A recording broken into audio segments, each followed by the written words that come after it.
একটি জনসভা প্লাস মিছিলে আসার তৌফিক দিয়েছেন, সেজন্য মহান মনিবের দরবারে শুকর আদায় করছি আলহামদুলিল্লাহ।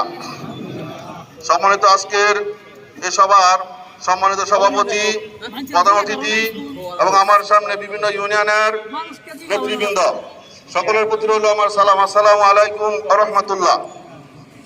আমি একটা কথাই বলতে চাই, আমরা দীর্ঘদিন যাবৎ প্রায় 16টি বৎসর বিভিন্নভাবে নির্যাতিত ছিলাম।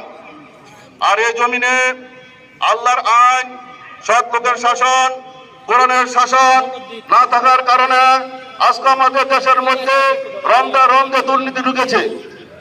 এতএব এই দুর্নীতি মুক্ত বাংলাদেশ গড়তে হলে, এই সন্ত্রাস মুক্ত বাংলাদেশ গড়তে হলে, চাঁদাবাজ মুক্ত বাংলাদেশ গড়তে হলে কোরআনের শাসনের প্রয়োজন।